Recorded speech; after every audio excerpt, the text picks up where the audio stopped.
ही रहे हैं, और उससे ज्यादा खतरा तो सरकार ने कर दिया। कमरे चाहिए तो कहाँ से लाएंगे? किराया है 5 कमरे है नहीं कि यहाँ की टूटेंगे, यहाँ की टूटेंगे, यहाँ की टूटेंगे। कल एक न्यूज बड़ी ट्रेंड कर रही है। आजकल दिल्ली सरकार और एमसीडी जो है जगह जगह पे झुग्गियां हटा रही है। इनमें कई झुग्गियां ऐसी है जो 50 साल से भी ज्यादा पुरानी झुग्गियां हैं और करीबन 50 से 60 लाख लोग जो हैं इन झुग्गियों में रह रहे हैं। कई झुग्गी वालों को दिल्ली सरकार द्वारा रहने के लिए ऑल्टरनेटिव घर भी दिए जा रहे हैं। तो आजकल जो है ये एक डिबेट स्टार्ट हो गई है कि झुग्गियां हटाना सही है या गलत। तो आज हम इसी पे चर्चा करेंगे इस एपिसोड में। जिनकी झुग्गियां हटाई जा रही हैं उनका कहना है कि हम लोग यहाँ पे 50-60 साल से जो है यहाँ रह रहे हैं और हमारे पास वोटर आईडी कार्ड है, आधार कार्ड है, बिजली पानी आती है, तो फिर ये सरकार को पहले क्यों नहीं सूझा, पहले क्यों नहीं हटाई है झुग्गियां। कईयों के तो पेरेंट्स भी यहाँ आके बसे थे जिनके बच्चों का जन्म भी यहीं पर ही हुआ है। तो इनका कहना है कि ऐसे में ये लोग कहाँ जाएंगे। इसी तरह दिल्ली के जो परमानेंट लीगल रेजिडेंट हैं उनका ये मानना है कि ये लोग शहर पर लायबिलिटी हैं। इनकी वजह से शहर में गंदगी होती है, क्राइम बढ़ता है और दिल्ली ओवर क्राउडेड भी हो गई है। कुछ लोगों का मानना है कि इस तरह की झुग्गियों को बसने ही नहीं देना चाहिए था, लेकिन अगर पहले की सरकारों ने इनको बसने दिया भी वोट बैंक के चक्कर में तो ये हटनी ही थी। देश में सभी राज्यों से जो है लोगों की जो भीड़ है वो दिल्ली की तरफ आ रही है। क्यों आ रही है?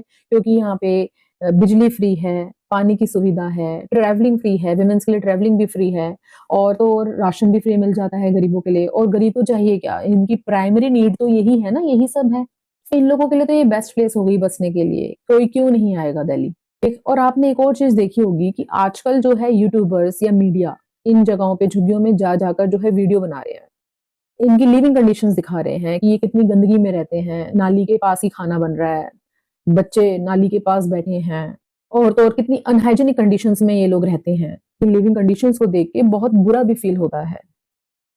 ये लोग जो है गवर्नमेंट को गालियां भी देते हैं और गवर्नमेंट ने उस लैंड को जहां ये रह रहे हैं इलीगली, इस लैंड को रेजिडेंशियल तरीके से गवर्नमेंट ने कभी प्लान ही नहीं करा था।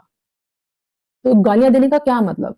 इन जमीनों पे गवर्नमेंट द्वारा प्लानिंग ही नहीं की गई है, ना तो वहां पे पानी की सुविधा होगी, ना तो वहां पे सीवर लाइंस होंगी प्रॉपरली। ये लोग इलीगल लैंड पर बसने के बाद सभी सुविधाओं के लिए डिमांड करते हैं। कभी सोचा है दिल्ली में झुग्गियां बढ़ती जा रही हैं और गवर्नमेंट भी इन झुग्गियों को अलाउ करती आई है इतने सालों से।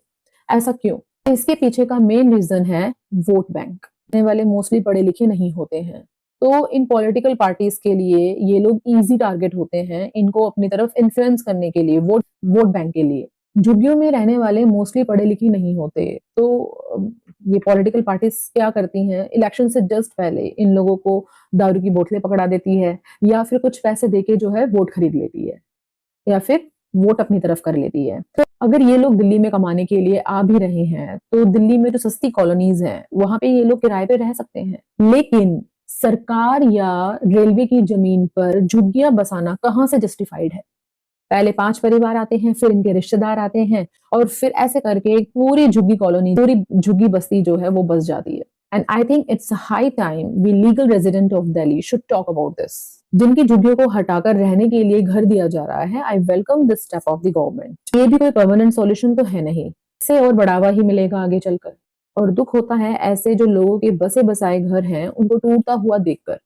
लेकिन दिल्ली जैसे बड़े शहर को मैनेज करने के लिए ये हार्ड स्टेप्स जो हैं उठाने भी जरूरी है। और सच ये भी है कि पास्ट में कई ऐसे इंसिडेंट हुए हैं जहां पर सरकारी जमीन जो है आधे या 1/3 रेट पर जो है बड़े बड़े इंडस्ट्रियलिस्ट, बड़े बड़े बिल्डर्स को जो है बेच दी गई है। तो आपका इस बारे में क्या ख्याल है? कमेंट करके जरूर बताएं।